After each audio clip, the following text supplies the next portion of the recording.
ஒரு யுத்தத்தில் ஒரு இளவரசன் தோற்று விட்டான். பிரதாமாய் ஜெயித்த ராஜாவிடத்திலிருந்து உயிர் பிச்சை கேட்டபோது ராஜா சொன்னான், சரியப்பா, உனக்கு நான் விடுதலை தரேன், உன்னுடைய தேசத்தை நீ மறுபடியும் போய் ஆளலாம். ஆனால் ஒரு நிபந்தனை, உன்னுடைய கையில் ஒரு டம்ளரில் நிறைந்த தண்ணியை தருவேன்.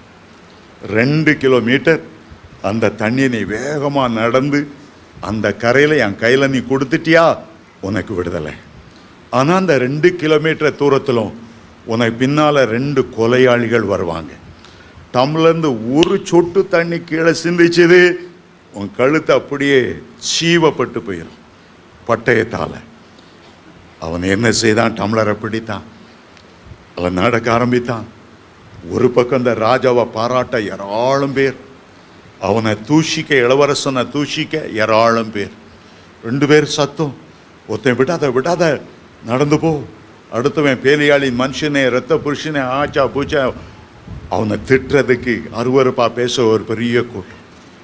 ஆனால் அவன் இந்த டம்ளரை பிடிச்சான், இந்த கண்ணாடி டம்ளரை பிடிச்சான், கை நடுங்க விடலை, ஒரு சொட்டு தண்ணி கொட்டாம ரொம்ப கவனமா அந்த தண்ணீரையே பார்த்து கொண்டு கடந்து ஓடுகிறவனை போல வேகமாய் நடந்து கடைசியில் அந்த ராஜா கையில் கொடுத்தான். ராஜா சந்தோஷமாய் அதை வாங்கினான். உன்னை பாராட்டினவங்களுக்கு நீ ஏதாவது வெகுமதி கொடுக்கன்னா கொடு, உன்னை தூஷித்தவங்களுக்கு ஏதாவது தண்டனை கொடுக்கன்னா கொடு.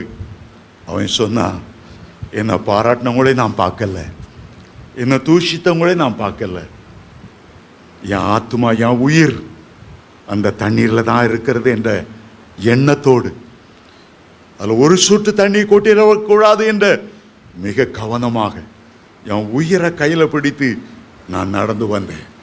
அருமையான தேவனுடைய பிள்ளைகளே, இந்த கடந்து ஓடுகிற வாழ்க்கையில் பலர் நம்மளை நிந்திக்கலாம், தூஷிக்கலாம், அவமானமாக பேசலாம். ஆனால் நம்முடைய எண்ணமெல்லாம் நம்முடைய ஆத்மாவை நாம் கடைசி வரை கொண்டு சேர்க்கணும். இந்த ஓட்டத்தின் முடிவில் இயேசு நின்று கொண்டு இருக்கிறார். அவர் என்ன பாராட்டி சொல்லணும், உன்னுடைய எஜமானுடைய சந்தோஷத்துக்குள்ளே பிரவேசி.